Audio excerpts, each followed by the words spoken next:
Hey, what's up, everybody? What's going on? Happy Sunday to you.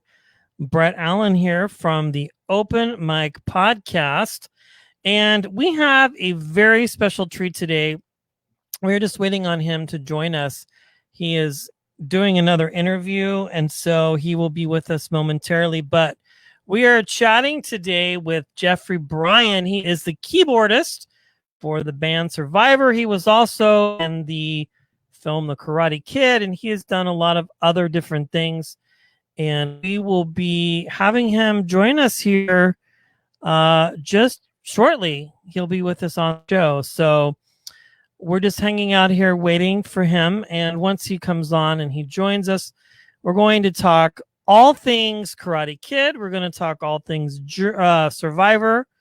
And if you don't know who the band Survivor is, if you've ever heard the song Eye of the Tiger, that's who Survivor is. They're an iconic classic band. And actually, he just popped in. So I am going to jump out here in just a second and chat with him, and we will continue on. Just bear with me.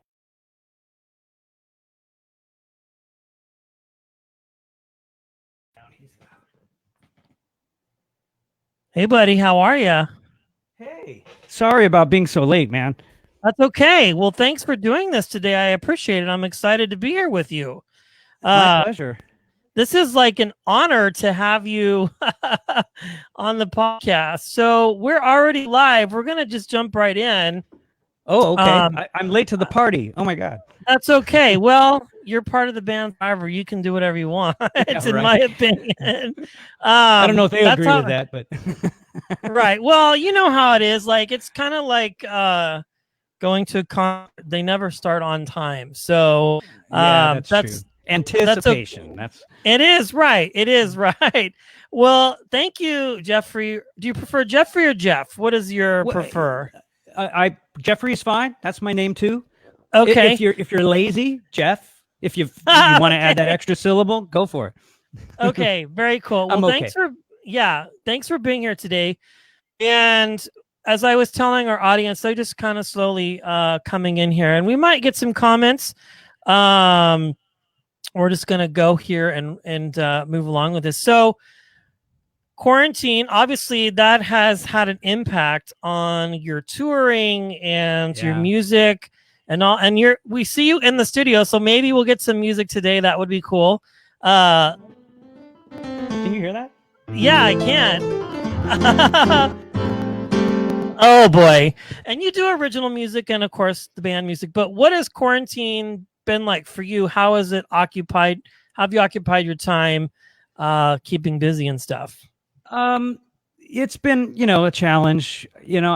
I've been asked this before, and sometimes I have to stop myself because there are people that are sick and it's difficult for them in ways that I can't imagine in some people in their situations. So, as bad as it is for all of us musicians, there's always somebody who's got it worse.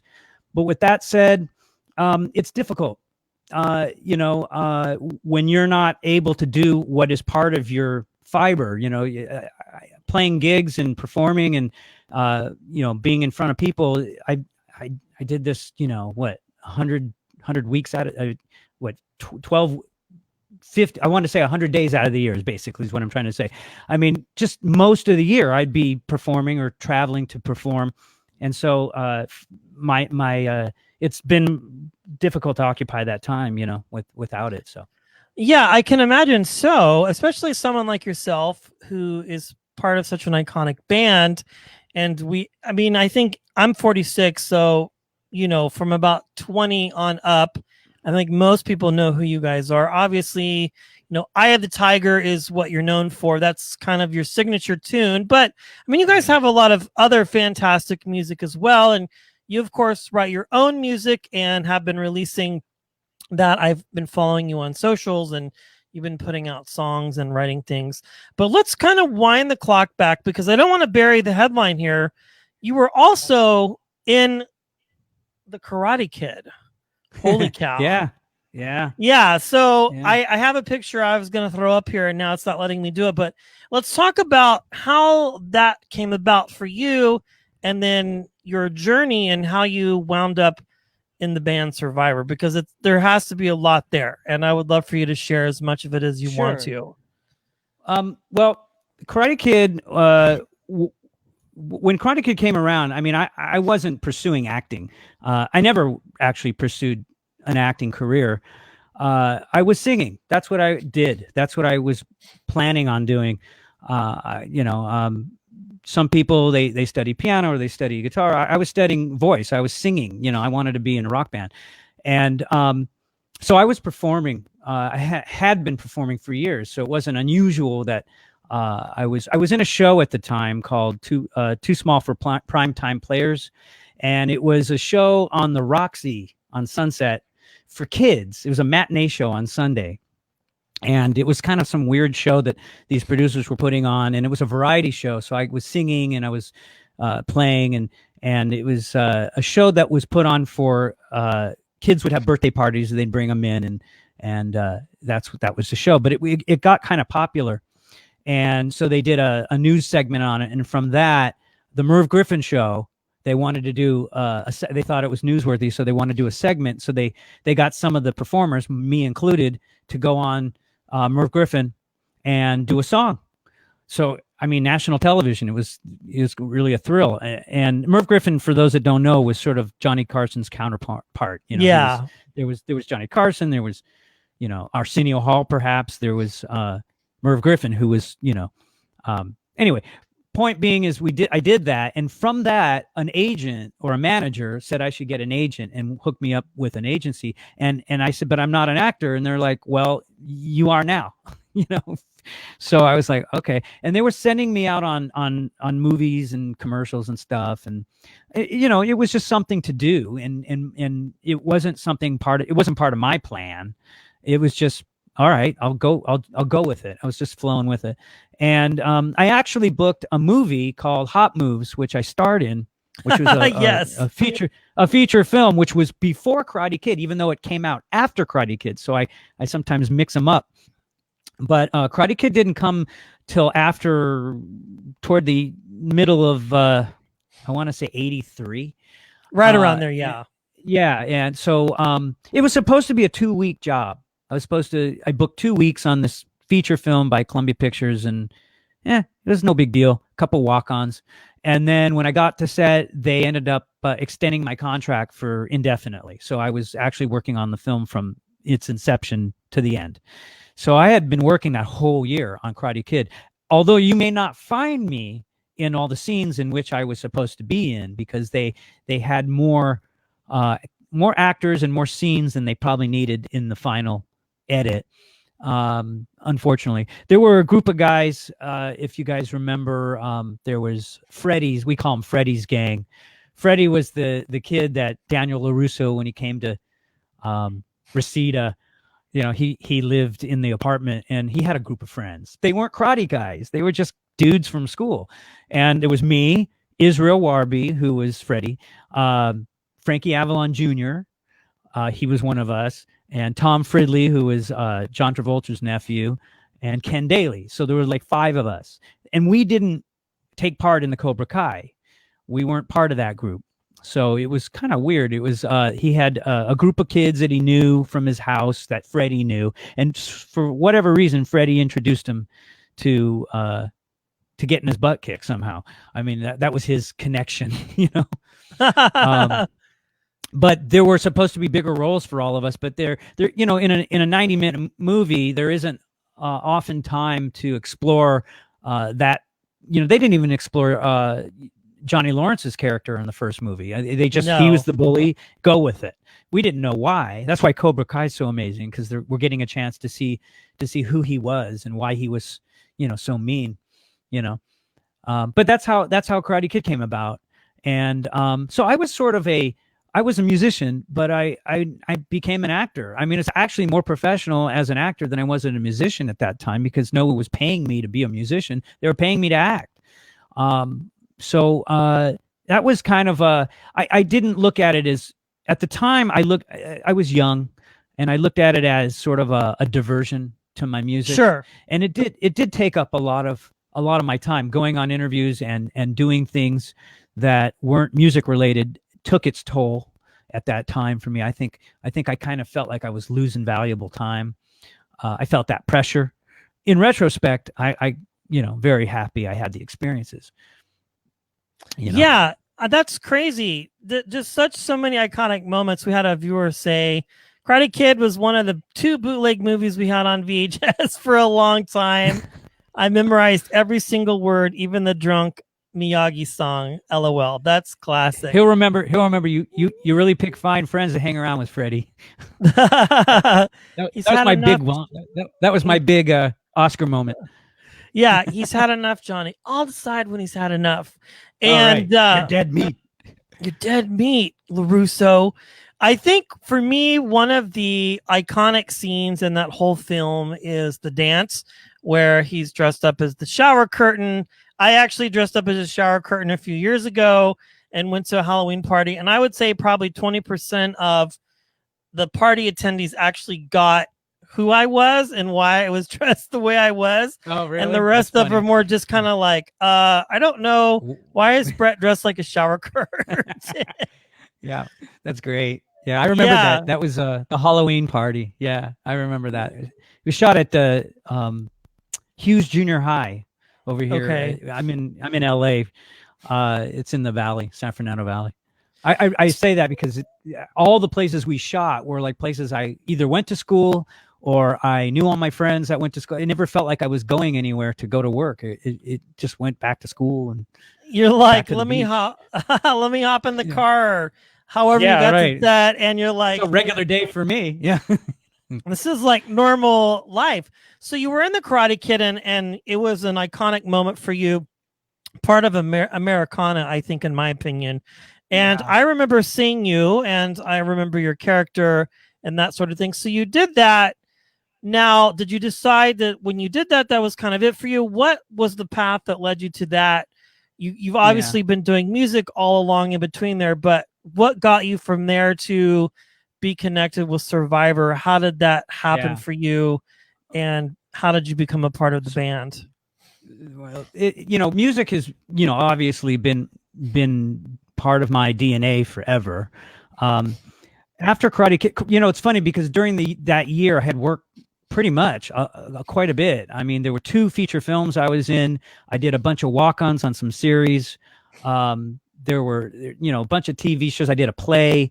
There were just a bunch of things that happened in those 2 years. I mean, when Karate Kid was finally over, I was actually really relieved because I was working on Karate Kid and not working. I was being paid to wait around and decide if they're going to do the scene that I'm in or not.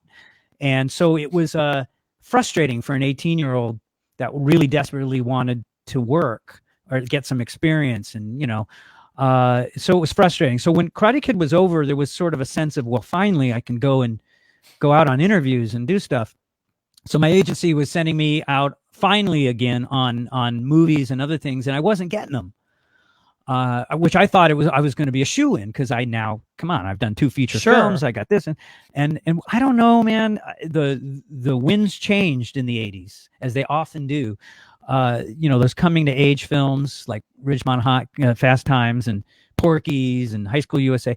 Those movies were trendy and they weren't quite as trendy after a while. And I think that I'm just guessing, the fact that I was still kind of inexperienced as an actor and like I said, the environment changed a little bit.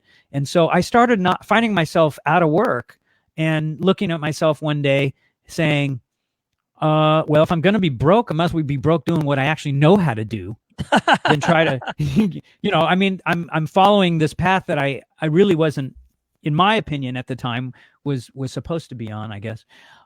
So I kind of made a 180 and I started auditioning for bands. I started auditioning players for bands. I did all the stuff I've been doing for the last 20 years now, which is music.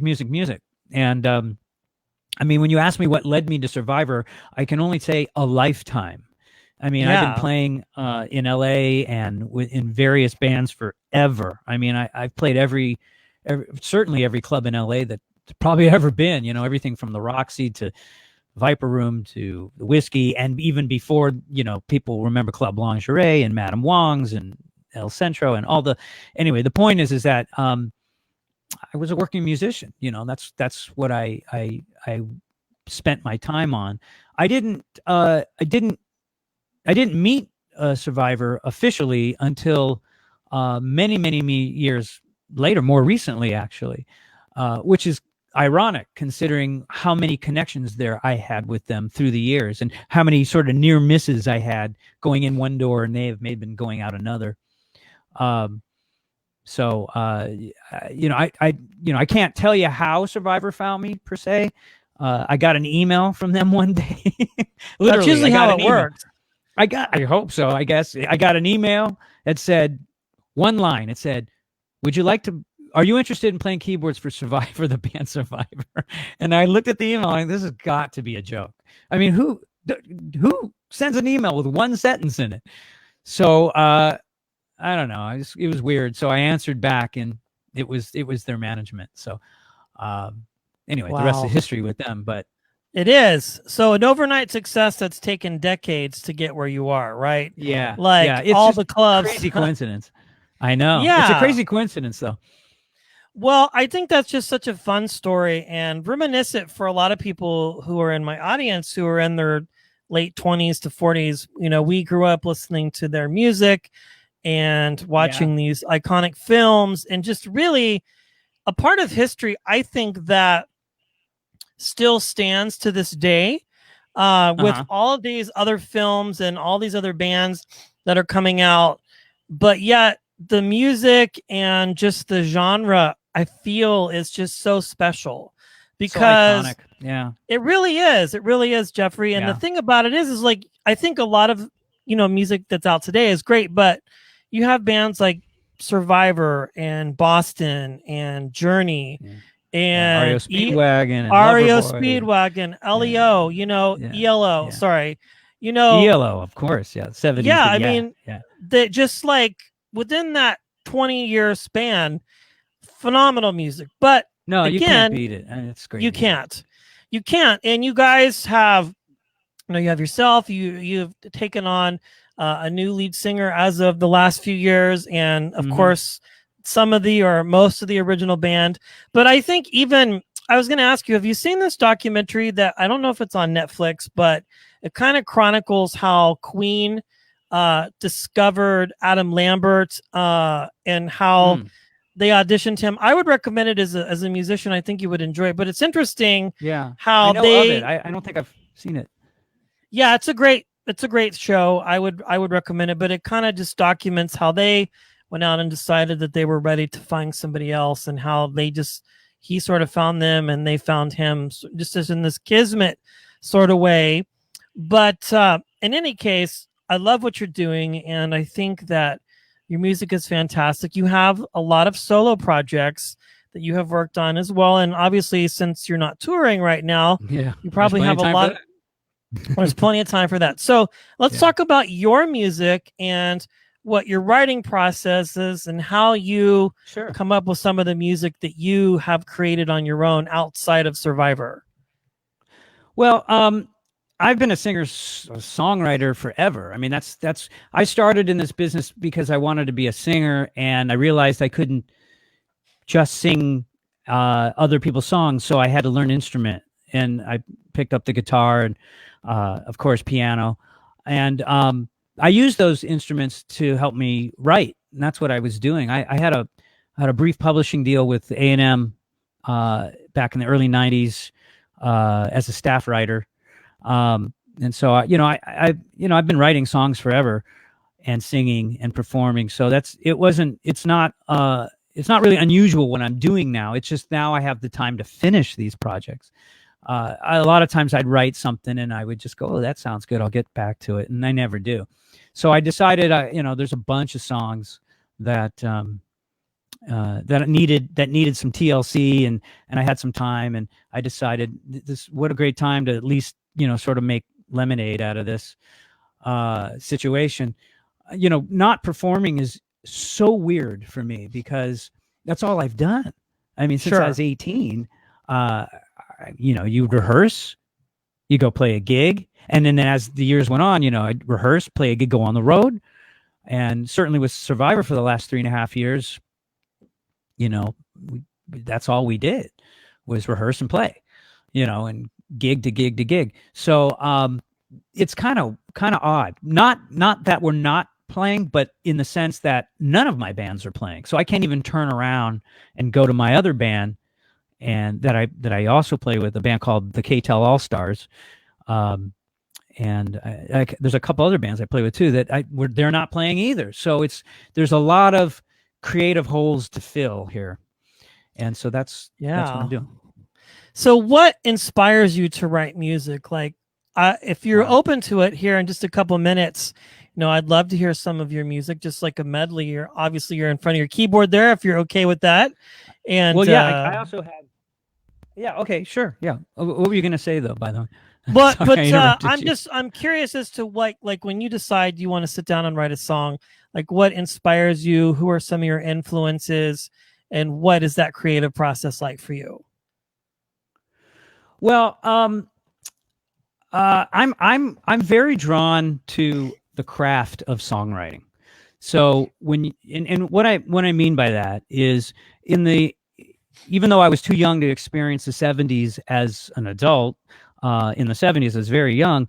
I grew up with this sense that the writers of that time, the Jackson Browns, you know, J.D. Souders and Andrew Gold, perhaps, guys like that were amazing songwriters more than anything else. I mean, they were fantastic players, but the craft of songwriting, it was important in those days because you couldn't merely just record something because you wanted to. I mean, first of all, you didn't have a computer to do it, and you had to book studio time, and somebody with some knowledge knew how to record you. So you had to know how to play that instrument well enough that you weren't going to go broke doing take after take. So it made you a better player.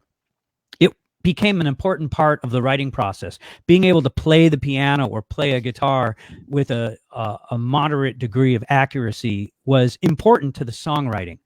That's changed. Nowadays, you have computers that'll make up for your fallacies. So for your lack of skills, it doesn't mean that you're not going to write a good song, but the way you approach the song is just way different. You're not coming from maybe a keyboard's point of view or a guitar player's point of view. You know, there's still songwriting craft. There's still, you know, people writing great hit songs. It's just the approach to it is not as organic as it once was, and it doesn't necessarily. Without sounding negative, I'm not trying to degrade what's going on nowadays, but the point is that I always say that, you know, we're creating a world of creators, which is good, a lot of creators, but I'm not so sure we're creating a lot of musicians anymore.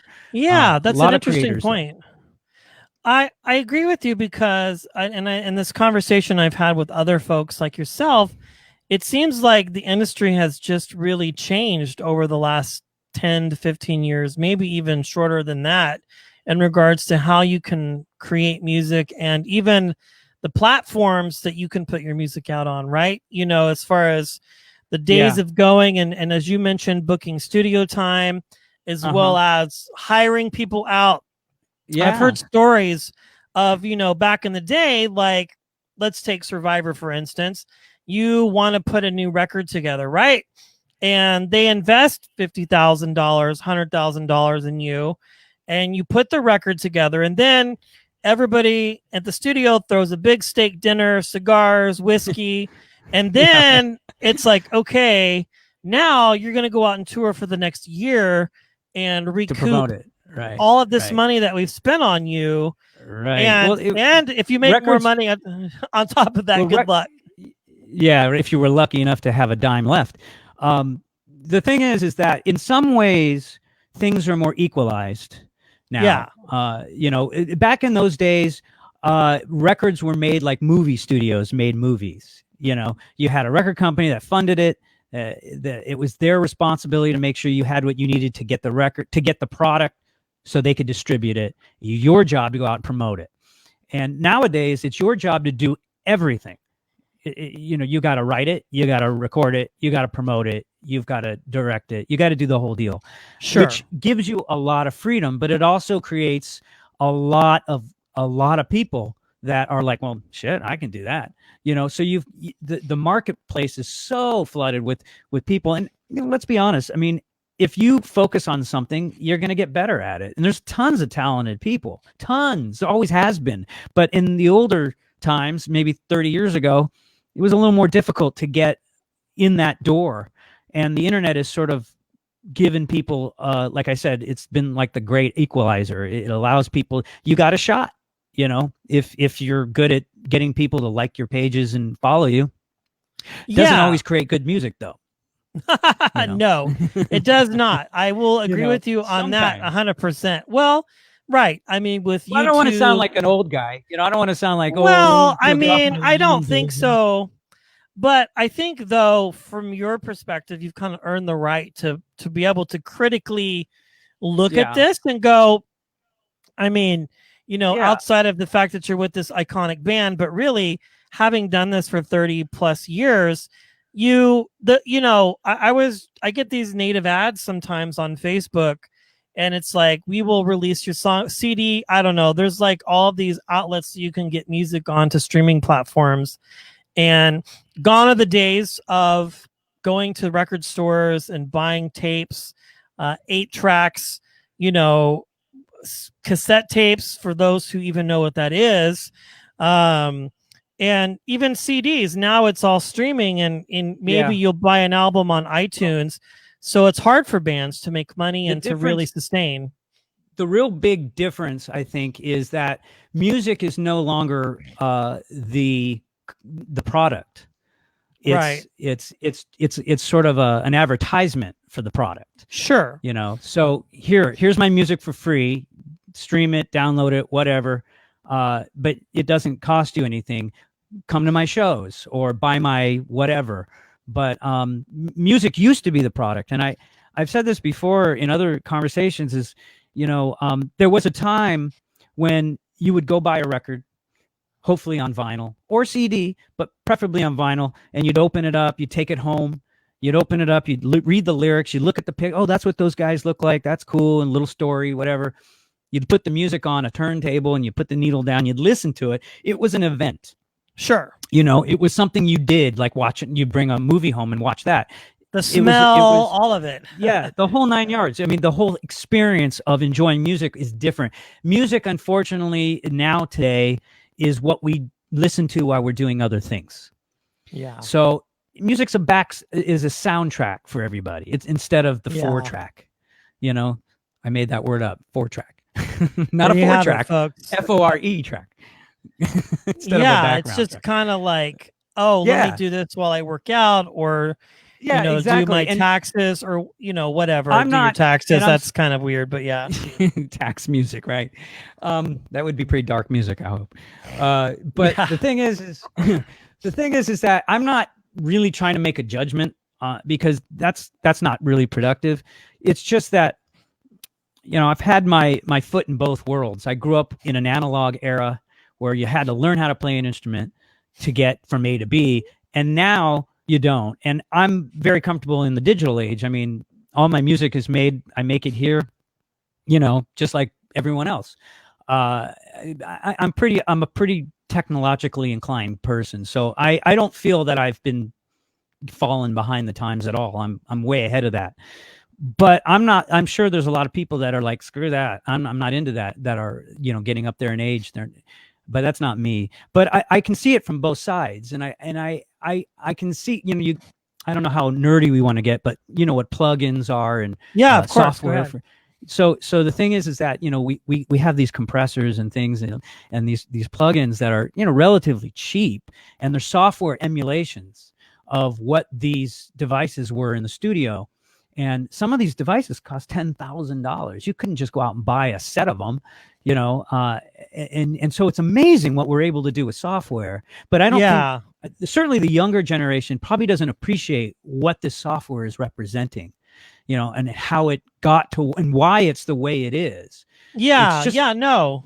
I get it. If you and like I said, I don't know if your audience is that nerdy with regard to music software. Some of them are, yeah. Yeah. I mean, if they do any recording, they'll understand what plugins are and stuff. But there's a reason why they're modeled after these older devices that are still used in recording studios today, and that's just an example of how we've sort of dehumanized music in a way. It's digitized. A stream. I mean, when you listen to a vinyl record, you're not listening to a computer's interpretation of what an equation of what that music represents. You're actually listening to something physical happening on a needle that's moving and then pushing air coming out of a speaker. You are experiencing the music in real time, whereas an MP3 or a stream, there is no music. We don't listen to music anymore. We listen to binary information that's interpreted by a computer to what was originally recorded. So it's a different world. I guess that's okay if you're running and jogging. But, if I want to listen to a record, I'm going to put the vinyl on.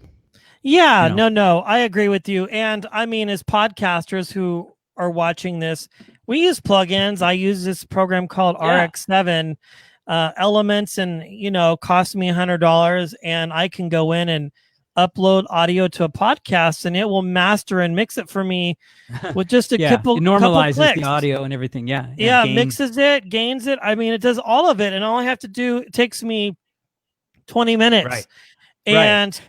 But that makes sense, because that's why I'm saying we live in a strange time, because we're at that time when when the technology is really good, and we're embracing this new technology, but we've still got a foot in the past. Eventually that past will be the past, and we'll be moving forward, and hopefully in really productive ways.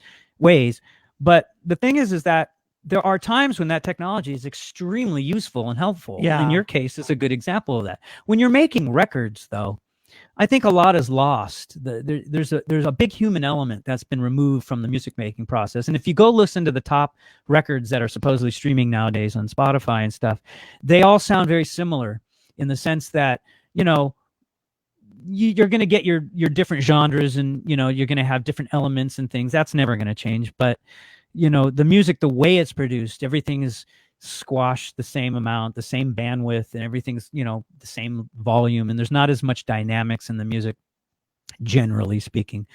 And so there's a big human element that needs to come back into it. And of course, these are all subjective opinions. I'm sure there's people that will argue that they're doing just fine recording everything in the box, as they say, and they know how, and that's good. Yeah. But there's a history to this stuff, and there's a reason why this stuff sounds a certain way, and why you use this compressor instead of that compressor, or this guitar instead of that guitar.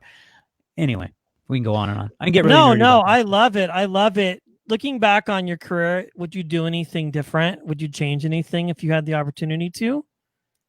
Well, I don't know. That's a tough question, because I've had so many strange coincidences, if you want to call them that.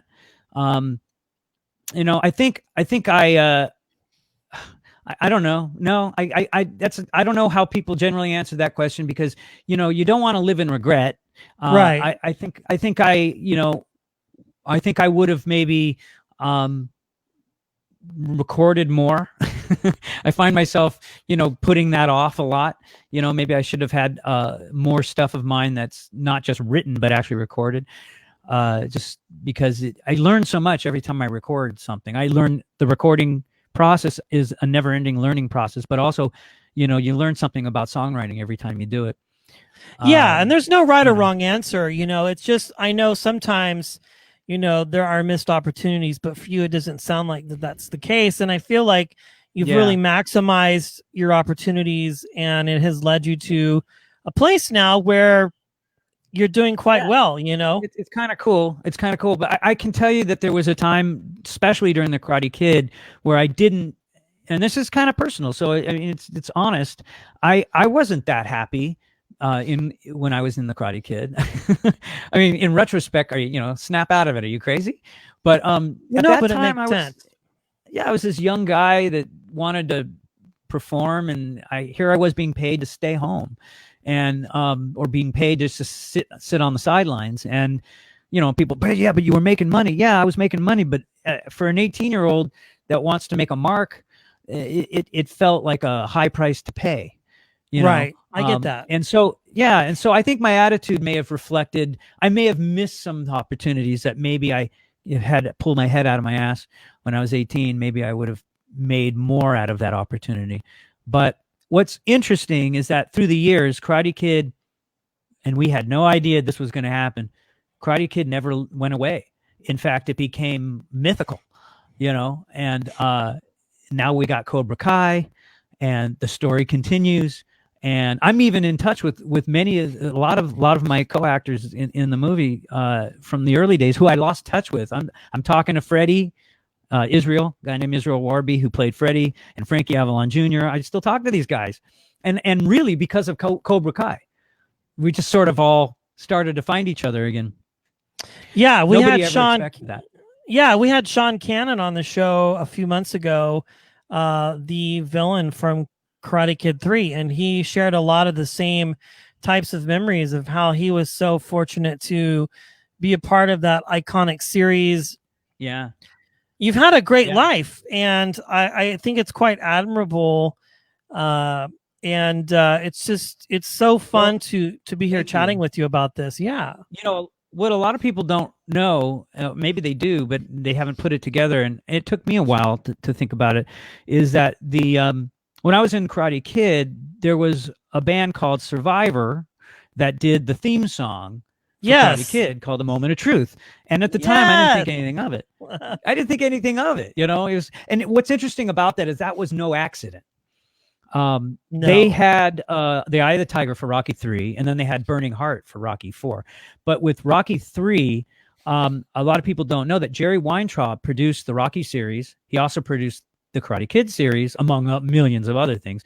And so he brought the same team in to help with the Karate Kid series, or the original Karate Kid, I should say, because he wanted to try to create sort of a Rocky kind of story based for kids in martial arts. So the coincidences are not coincidences. They were actually planned. John Avildsen, the director of Karate Kid, was the Karate Kid for Rocky. And he was the guy with the steady cam, and that's why they brought him in, and they wanted. And then you had Bill Conti, who wrote all the music for Rocky. Gonna fly now, da da da da da da. He wrote all that stuff. He wrote the background music for Karate Kid. So it's not surprising that a lot of these bands. So they pulled Survivor. They had such a huge success with Eye of the Tiger that they wanted them to be on the soundtrack of Karate Kid. But here's a weird story. I meet the Survivor guys. We rehearse, whatever. I'm in the band, and I explained to them. I said, I'm in the trailer for your music video from 1984 for the Karate Kid with Moment of Truth, which I think is like nuts because I'm playing with you guys now. And they're like, yeah, so. And I'm like, well, why aren't we playing the Moment of Truth? I mean, we're playing Eye of the Tiger, we're playing Burning Heart. And they're like, we didn't write the Moment of Truth, so we don't consider it a Survivor song. It's not on any of our records. I'm like, I didn't know that. So It turns out that Bill Conti and Peter Beckett from Player, remember Baby Come Back? Remember that song? The two of them wrote the song Moment of Truth. Survivor didn't have anything to do with writing that song, but they were sort of obligated to play it. They wanted to perform a different song for the soundtrack, but they already had this song ready to go, and they said, we want you to do it, and they felt obligated for who knows, contractually, whatever reasons. But what a lot of fans may not know, and I don't know how many people are big fans of Survivor, but the ones that are will get a kick out of this. Jamie Jameson was their new singer, and he did not sing Eye of the Tiger. That was Dave Bickler. And when Dave had some throat problems after the Eye of the Tiger album in 1983, they wanted to bring in this new singer, Jamie Jameson, and the first song they threw him on was Moment of Truth. It wasn't even a Survivor song. It wasn't even a Survivor song. Nice. So when I asked them, are we going to play this?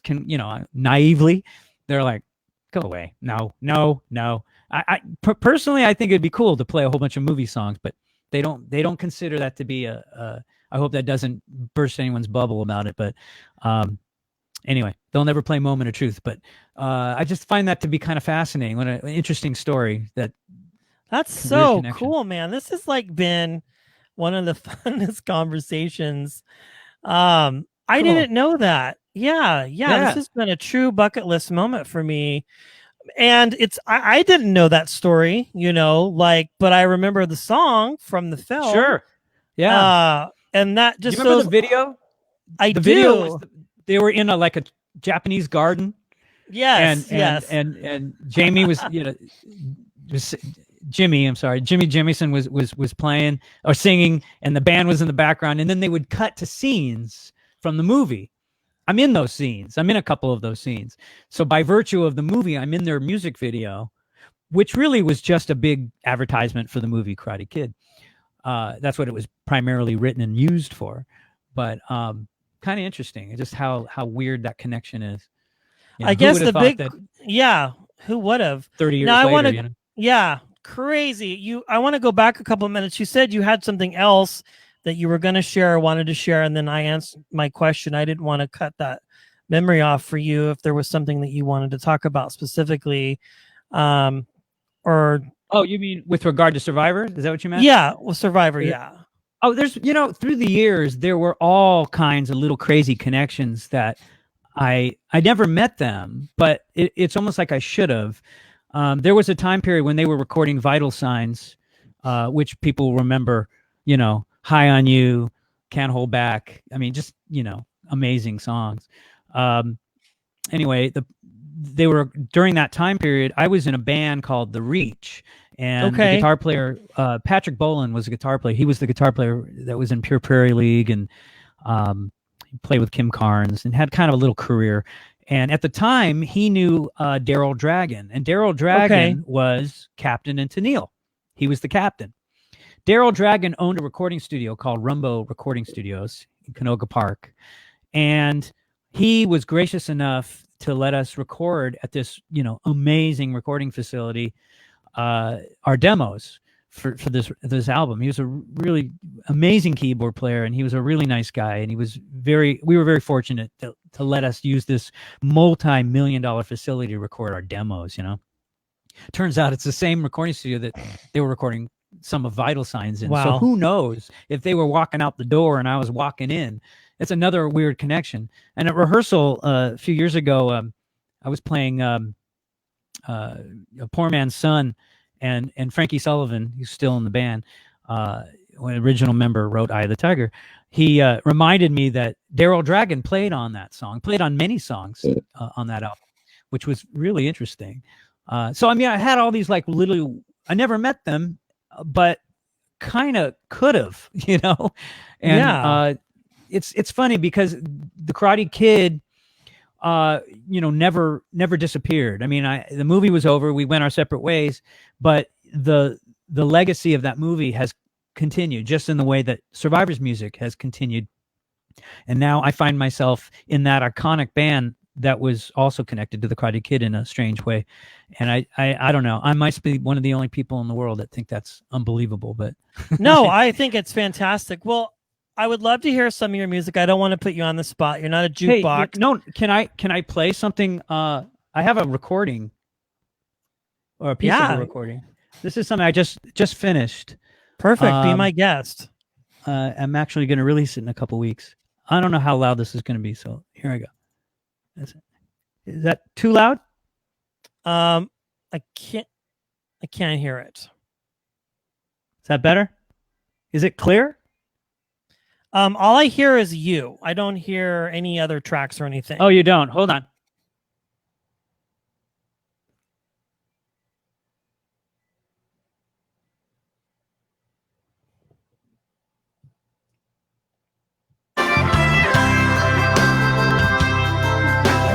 Too much time sitting on my hands. Wonder how the rest of the world can. Seems like I'm the only one that's trying. Maybe I just don't understand. All my plans just sink in the sand. Am I always gonna be marking time? I got nowhere left to go. I got no one else I know. So if you're leaving, count me in.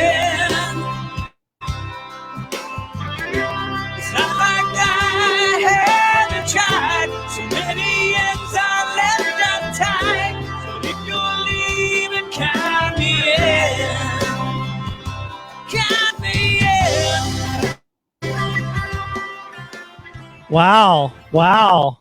That's from this new record I'm working on. That's great. And that's great.